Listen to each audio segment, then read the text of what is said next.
This is the eLearn podcast. If you're passionate about the future of learning, you're in the right place.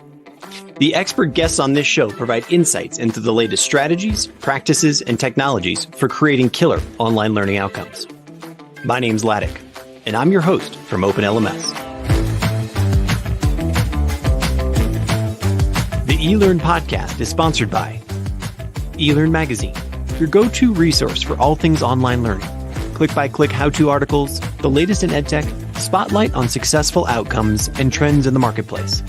Subscribe today and never miss a post at elearnmagazine.com. And OpenLMS, a company leveraging open source software to deliver effective, customized, and engaging learning experiences for schools, universities, companies, and governments around the world since 2005. Learn more at openlms.net.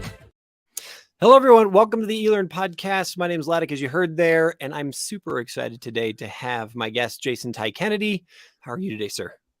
Doing very well. Also very excited to be here. So Awesome. Thank you for having me as a guest. I feel honored and blessed. No, believe me, the pleasure is all ours.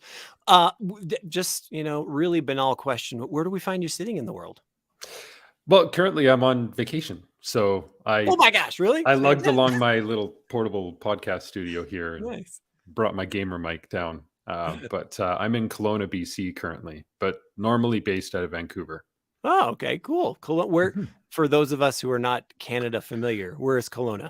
Yeah, so it's about middle into the mountains, and it's lake country, lots of wineries. It's much warmer here than it is in Vancouver.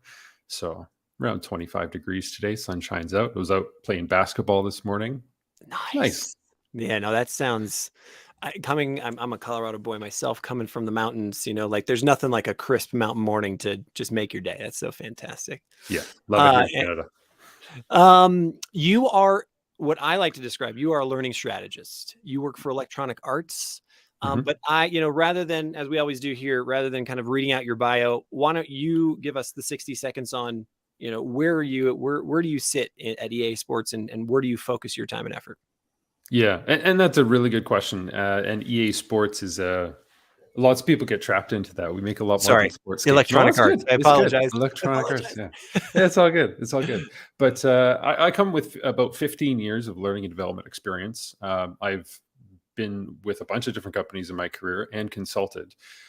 So coming to Electronic Arts, I've been there now 6 years. I am directly embedded with an organization that's responsible for the technology that goes into the games. There is also a centralized learning team, but I am embedded with one of the organizations. I partner with other learning and development professionals at Electronic Arts, but I strategically align myself to the goals and the needs of the business that I support. I sit within an operations team.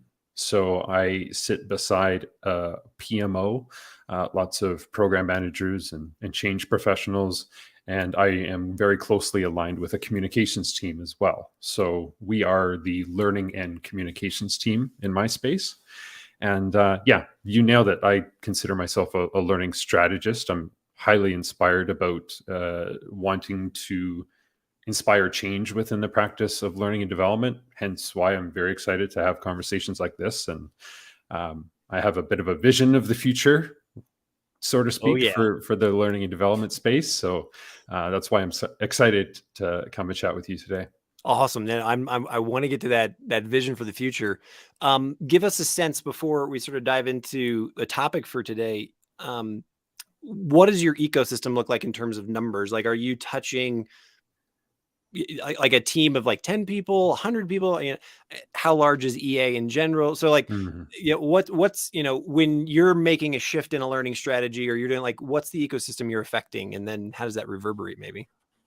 Yeah, absolutely. So Electronic Arts is, call it around 15,000 employees globally. We have offices all over the world. I think the last time we checked, it's in the ballpark of 30 to 35 offices globally. So our teams are all over the place, both from time zones, but geographically. And the organization that I support is also global space. The organization that I am in it fluctuates given the needs of different studios and game teams. but at any given time, we're at about, say, 2,000 to 2,500 employees in the organization that I support. Okay, fantastic. The the topic that you put on the table for me, Mm. and that we've really, we've wrapped this entire episode around is the rapid pace of change, Mhm. the feeling of overwhelm around that, and then the complexity that is then layered on top of the rapid change, right? It even just like articulating that in this conversation, I can already feel my chest getting a little tight. Like I've described it before. It used to be a fire hose. Now it's like, we're just actually at the fire hydrant. At this stage with stuff coming at us. I'd love to just ask you first to characterize that problem. Why is that something that you recognize, focus on? Like, how does it appear in your practice, and where do you want to jump off and thinking about that? Yeah, and change is scary. Like when we see the world rapidly evolving as quickly, I would say when 2020 came around and we all experienced COVID and coming out of that, and we're seeing global changes now, both environmentally, politically, different countries not getting along, all that sort of thing.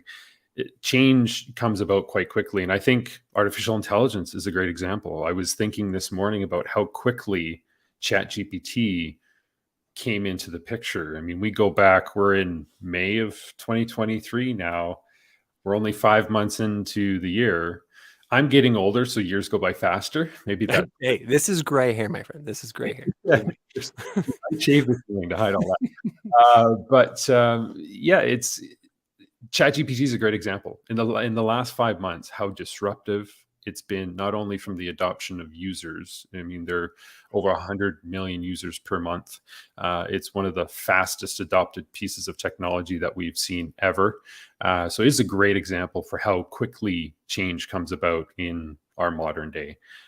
So one of the things that I've really focused my career in the direction that I'm going with electronic arts, but just in the learning and development profession, is that change is rampant. Change is the disruptor, and there's been a lot of studies on the types of solutions that Fortune 500 companies and CEOs are focused on in today is being successful at change. So Mhm.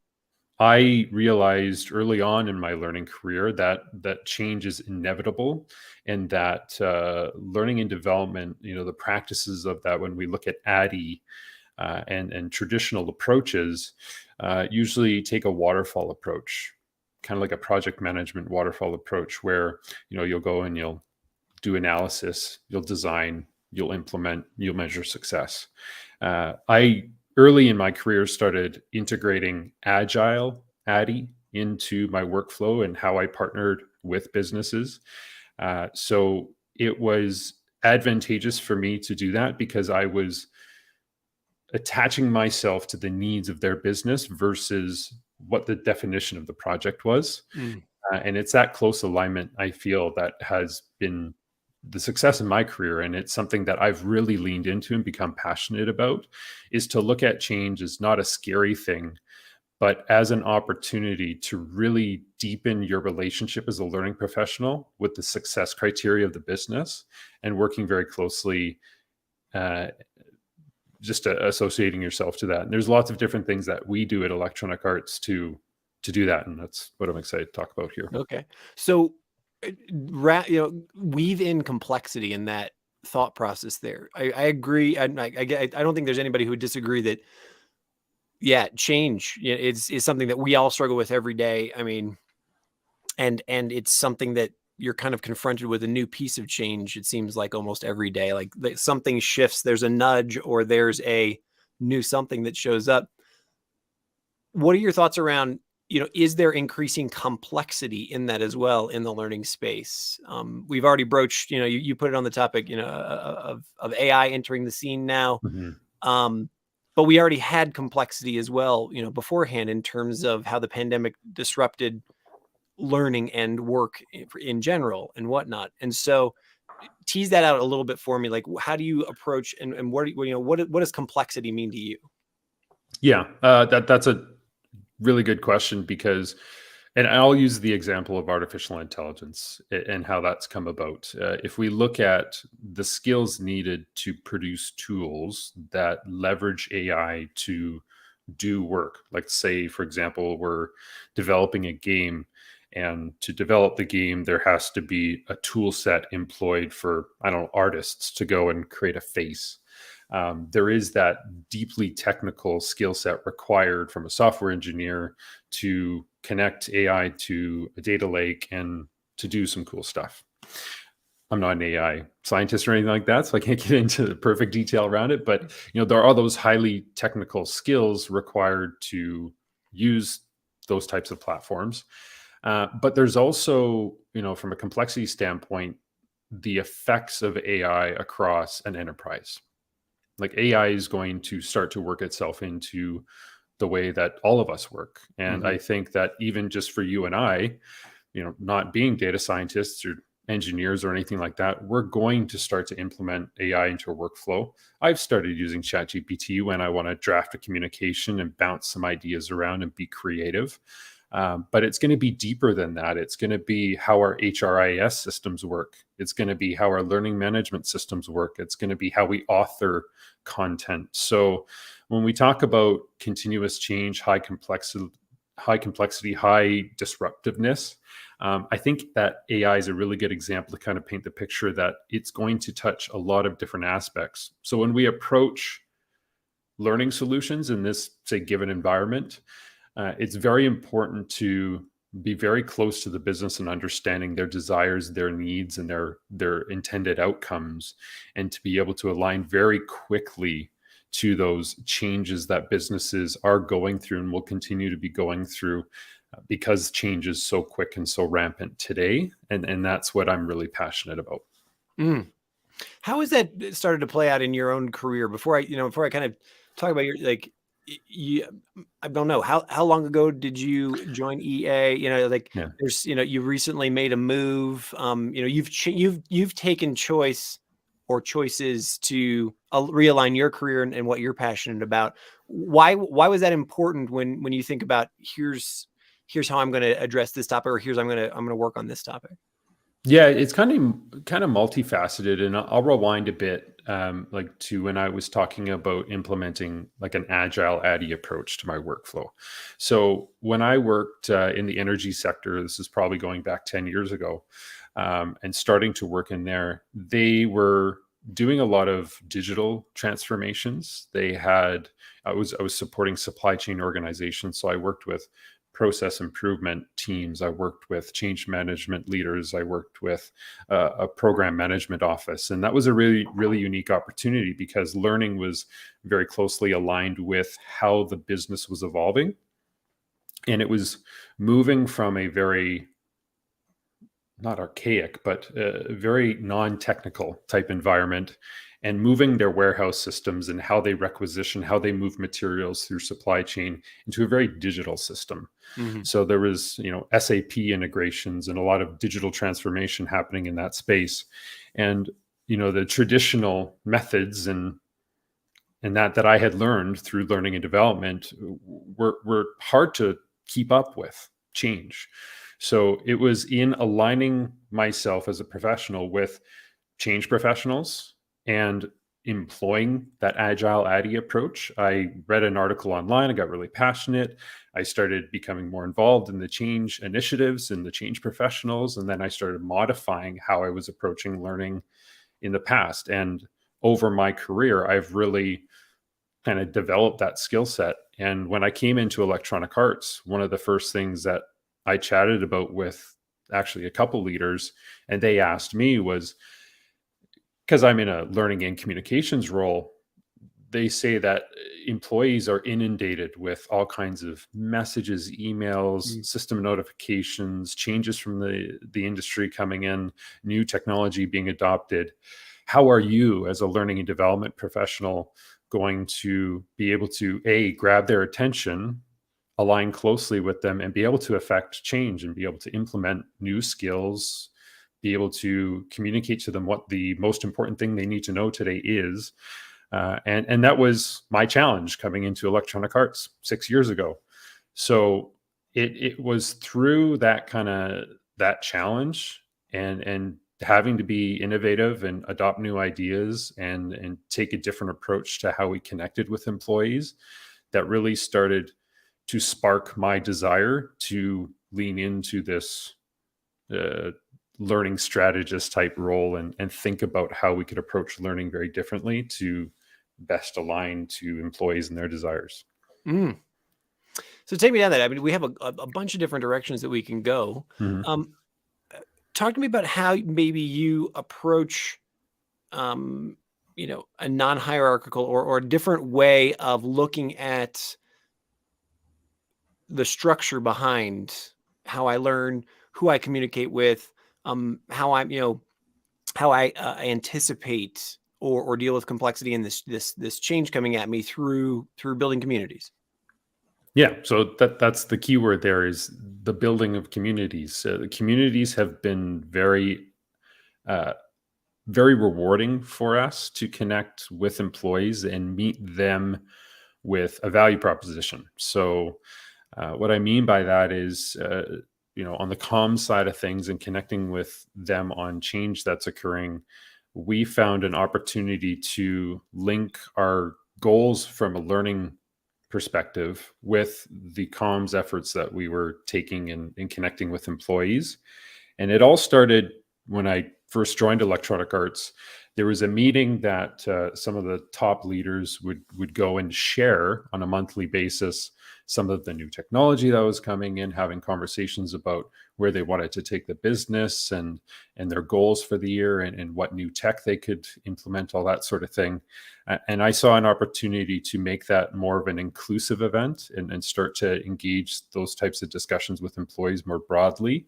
And the goal there really is to create an environment where anybody can share anything that they're passionate about through a community. And that has really led us over the 6 years to building an organization wide community where we share topics that, it could be a new team that's formed. Individuals have the opportunity to come forward and say why that team was formed and why they feel it's important and impactful. They could come forward with a new piece of technology to say, hey, I've built this tool. It's going to affect the game development process in this way.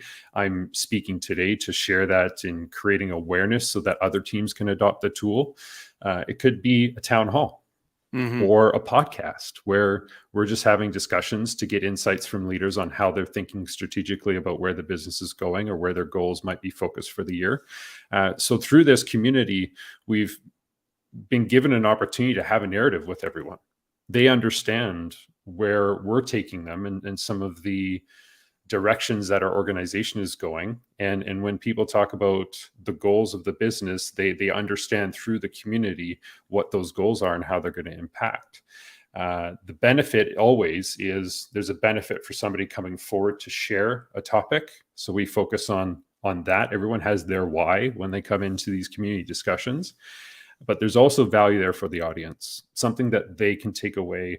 They can go back into their world and they can start integrating a new tool. They understand why a team exists, so their workflow is more connected with them, or they have something that they can go and learn and start to lean into a new direction. So in our job, it's as communicators and learning professionals, it's our job to create an easy mechanism for that, remove the barriers for the presenters. And in addition to that, this engagement we have with them is all non-hierarchical. So Mm-hmm. businesses get business done based on how they structure teams and how they drive different professions and individuals and technology and all that. But humans work better when there is strong sense of community and they have an opportunity to connect with each other, and that has nothing to do with hierarchy. I might be a software engineer on an artist team, whereas another software engineer on a data team is going to be able to learn things from me, or we can connect with each other and build our profession together if there is that sense of community where we can go and share ideas and be able to network. So that's been really powerful for us to connect with the employees. So managing a community is it's a strength. It's a skill in itself. How do you weave in I'd be interested in, like, how do you make sure that, like, the conversation kind of doesn't spin out to a place where you don't want it, maybe is unproductive or unhelpful? And, like, sort of a second part of that question would be, how do you make sure to be able to, like, let's just take it up one particular thought, like, introduce, like, here's our learning goals for 2023. Like, how do you introduce, like, a really solid topic that you're going to socialize, while making sure that you're also allowing people to express their opinion, but maybe not spin out of control? Is that a reasonable question? Well, yeah, no, I mean that's fair. Yeah, absolutely. Yeah, with our communities, I guess to help paint the pictures of how these go about. I mean, we have anywhere from two events per month to. I mean, I think in the last few years we've done north of 25 events. We do everything from podcasts, like I said, to learning events, to town halls, to Slack engagements. A lot of them are Zoom events where people get the chance to listen to somebody present a new tool or a team or what have you, like I was giving examples of. But they're also there to be able to ask questions, and Mhm. if they're wanting to grow towards, I present a lot throughout the year on the learning strategy, and I think that whole term learning strategy is a great topic. We can get into, what are the components of our learning strategy and what's important about that. But um, when we have those types of discussions, we share as much as we discuss. So I may come as a presenter with 20 to 30 minutes of information that I want to share with the audience, but we always leave the floor open for people to ask questions, Sure. to connect with, with different polls and engagements activity wise, so that it's a two-way conversation. So I think the best way to answer that is, how do we keep it from becoming disruptive, is that community space is an opportunity for people to connect, learn, and be, aligned with how the leadership is thinking. But on their side, as an employee coming into that discussion, they have unique opportunities to be able to share their ideas, to ask questions, and to be able to grow from those experiences. So it's kind of that benefit going both ways, from whoever's there to share, but also for the employee being there. And we have a myriad of different activities that we do. We talk about learning strategy, we talk about new tech and tools, we talk about strategy. So it's really coming forward with those different types of topics that, you know, if an employee went to every single one of our events, that's a lot of time to commit. I mean, you're looking Sure. at an organization of around 3,000 employees. We do at least 2 months of two events per month. That's 2 hours A lot of of person hours. those Yeah. employees. That's a lot of person hours. It's a big Yeah. cost of the business. So, I mean, it has to be, we started off where we were sensitive to that, but later on, because there were so many topics and everyone wanted to share, people show up to the things that align closely to their Mm, worlds. Some mm. events will have 80 people because it's highly technical and they're, software engineers that need to learn something. Other events will have like 300 people because it's more strategically focused and people more generally are interested. So it kind of depends on the topic. That helps kind of guide folks there. Tell me, how do you, like, weave in something like, the data that you get from learning surveys, or like, feedback that you Hmm. get from a direction in the past, saying, hey, here's where we were going, here's what we learned from it, we'd like to get your opinion on it, or here's what we tried to achieve, here's what went right and here's what went wrong, here's how we're adapting. Talk to me about that process.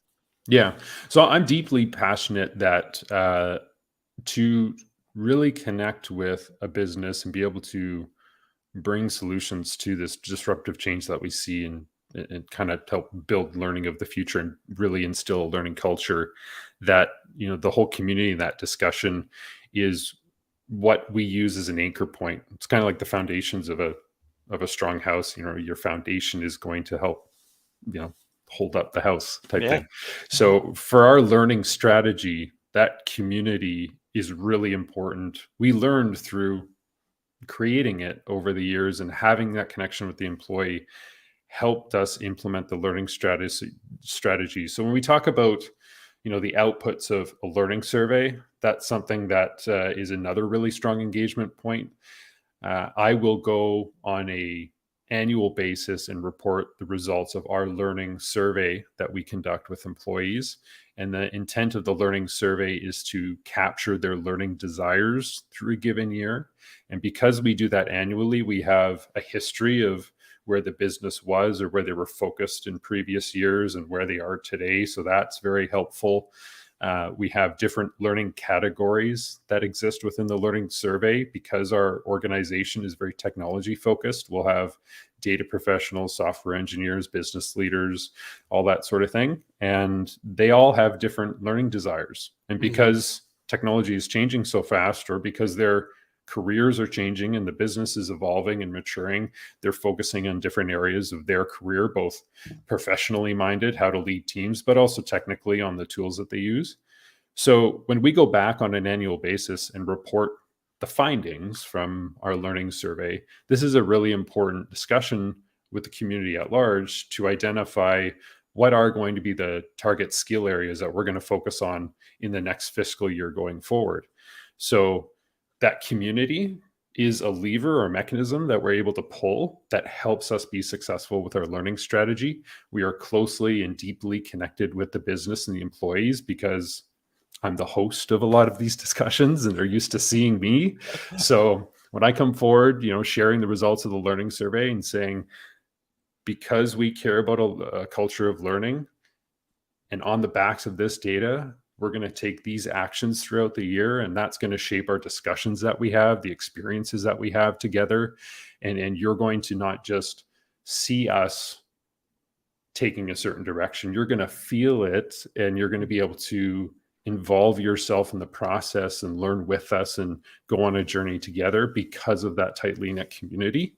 So the learning strategy would not be successful without that foundation of community. So how does that then, the use of this data, as I'm sort of kind of trying to build a picture for it, because it sounds like you have a kind of an ongoing conversation.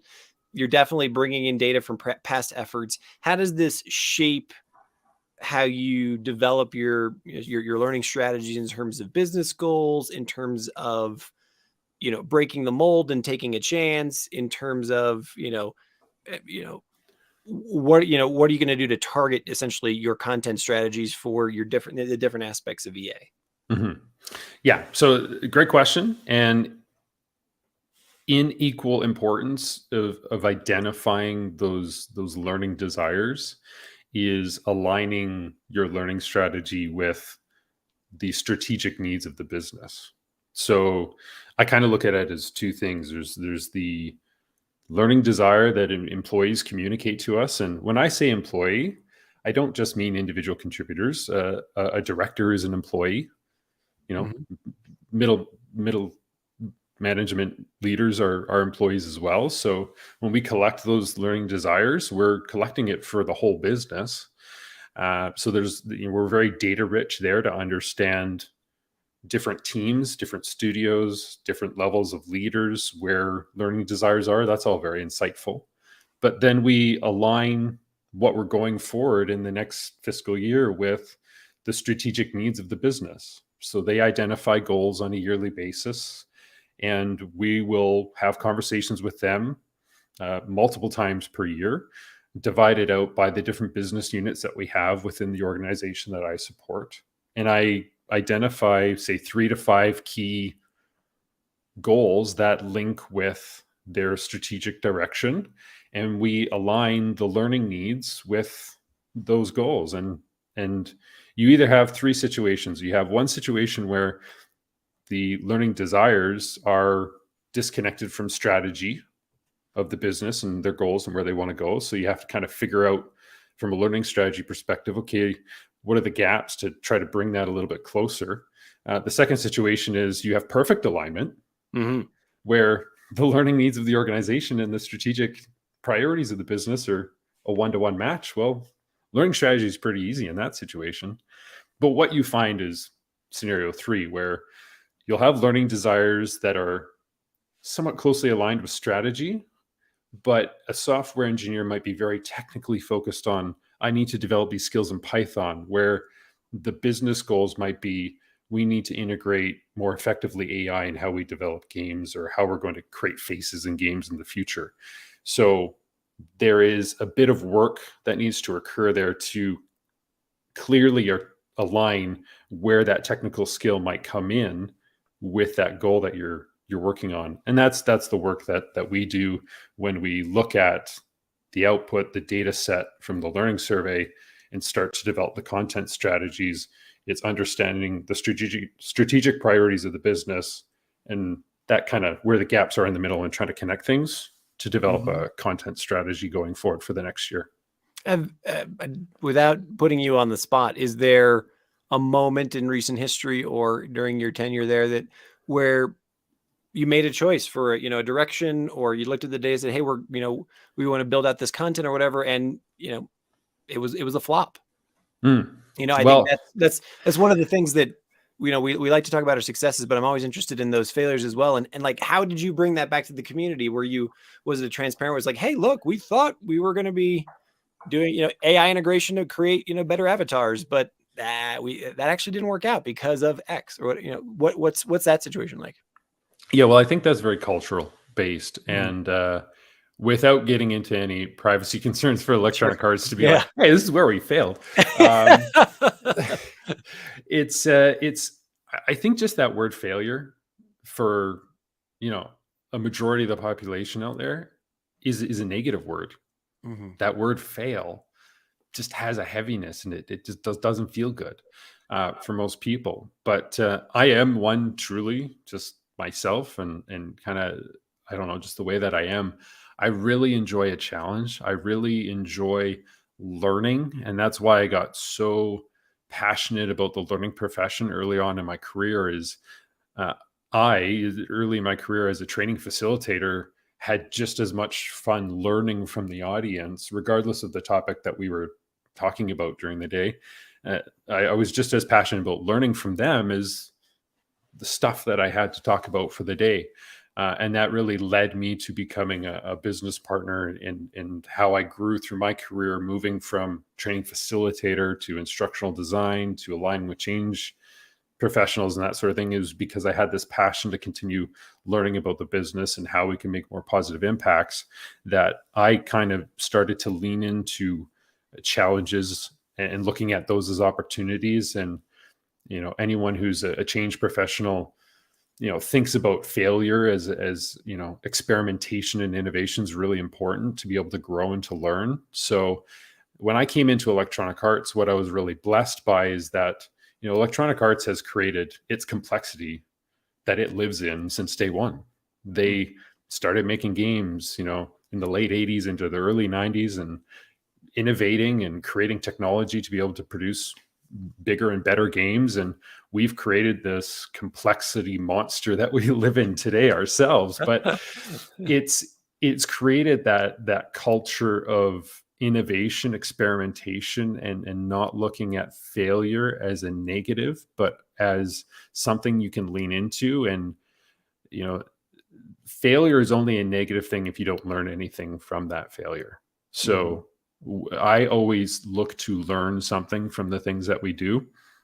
And although I have a very structured approach to how I manage a learning strategy in my day to day, I never assume that I have it right. We're always growing, we're always learning something. And it could just be a comment that we see in chat when we're talking about the learning strategy. It could be an MPS score that we get from a recent training event that Mhm. teaches us something. Great example is we did a Scrum course recently where the North American crowd, when we did certified Scrum Master training, we got 10 out of 10 on the MPS. And we're like, great, it was a great course, Done. facilitated well. Yeah. People got value. Yeah. Wonderful. Mm. We did the exact same course based out of Romania, and we were getting really low NPS scores. And we're Mm. confused. We said that it was the same instructor. They adjusted their time zone to go and teach the European crowd, and we're getting low NPS. And we started reaching out to participants based on that, being curious about why that had failed. And we learned that with their culture and how they work with their teams in that region, they don't care about getting that check mark for certification. Mm. They want to know, what are the methodologies of Scrum that I can apply in my day to day. The North American crowd wanted the certification so that they can then go, okay, I'm certified. Now I can start to think about how I can apply it day to day. Whereas the European crowd wanted to cut that and say, no, no, we kind of understand Scrum. Let's start with how I can start to integrate that into my workflow day to day. So now we've created 2 Scrum courses. One of them is focused on, okay, if you want certification, and that's your more logical approach to learning that, there is that option. But we also now have a new Scrum course where it's more day-to-day applicable. Sure. And the Here's whole purpose of that yeah, training is to cool. get that out of it. So, that's a good example of how, we're always listening, and data is really important to that. We've got polls, we have chat engagements, we've got all kinds of different ways in which employees can communicate with us. And again, that community is really foundational to that. But it's always being open to, I wasn't sad that we failed with that course. I was really curious as to what didn't work and what we could do to change it. Mm. It just left my mind, of course, as you're saying, but you had said something there, this is one of those great ways of helping to deal with, that pace of change, that complexity. I want to tie this in, like we talked about community, we've talked about some of the data that you bring into community to guide some of those conversations.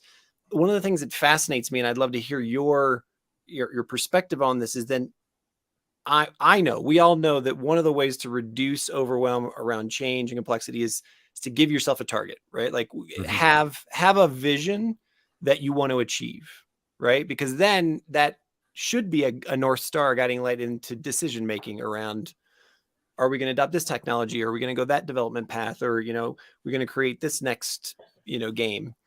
How does that work at EA in terms of, your building, being the learning A or the learning strategist, articulating a vision, but then taking these pieces, which 15,000 people, there's all these moving parts, like, and making sure that all of those data points are aligning towards that.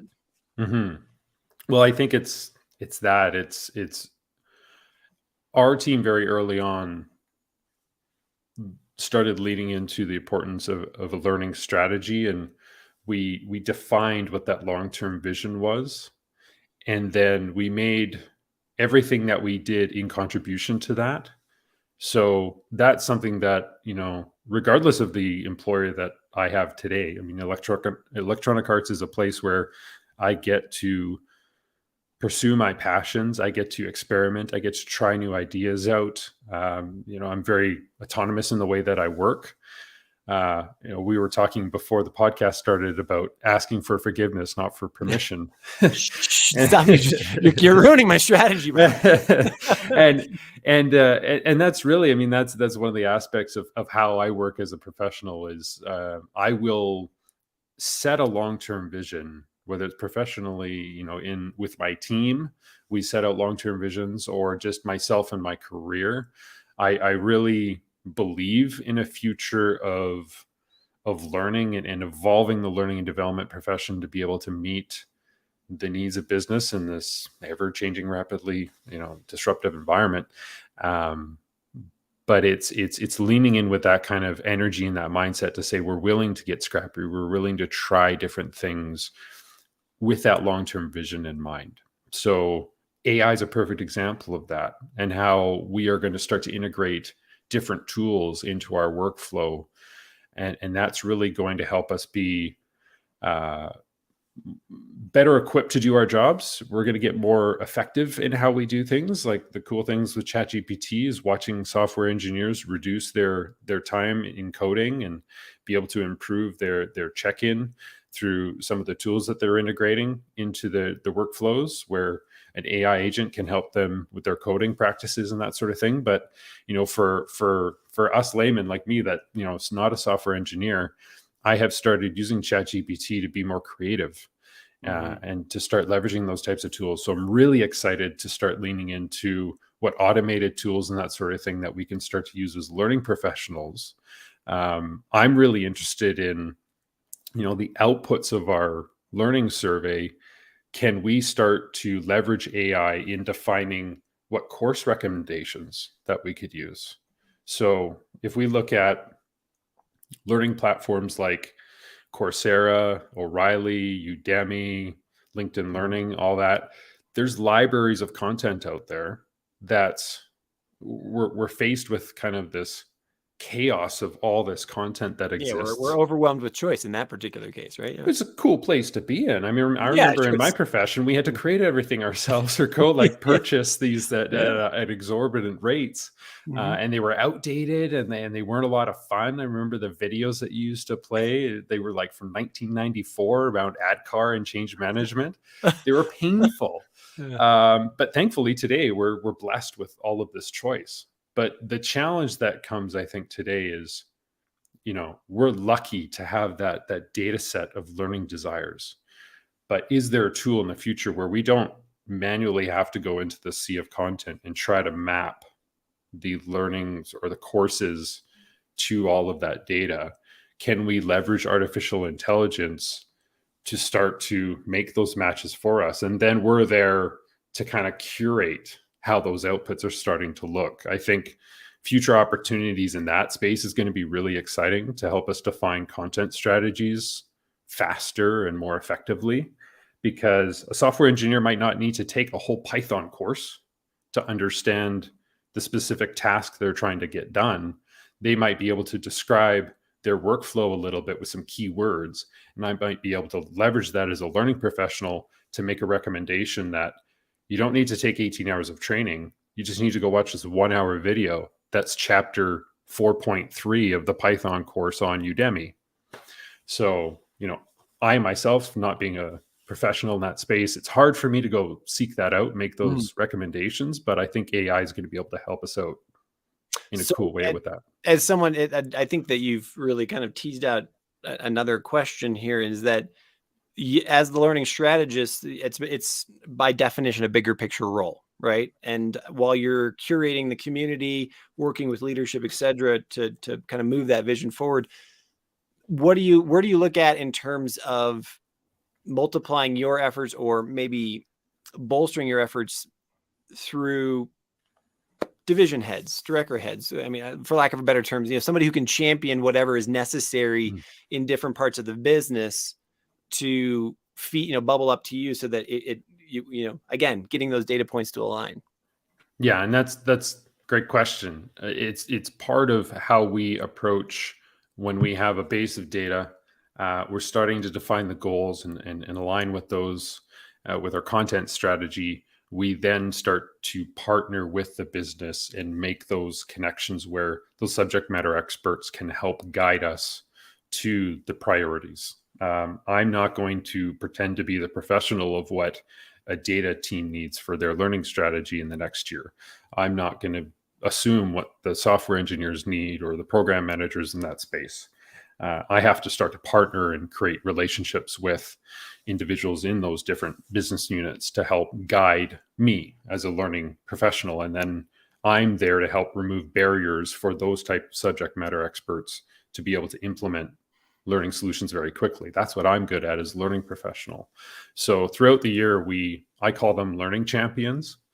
They're not necessarily the top leader in that space, but it's someone who, may have been a software engineer that's now leading a team, is closely aligned to the strategy. They're passionate themselves about creating some learning solutions. Each year, we get a nomination of different learning champions from the different BUs that then I partner with, and we have either it's monthly one-on-one check-ins or at least quarterly. We're working together to identify, say, 3 to 5 key learning areas that we can start to implement some solutions on. Low hanging fruit is a keyword that I like using with those learning champions to say, what is the low hanging fruit in your organization this fiscal?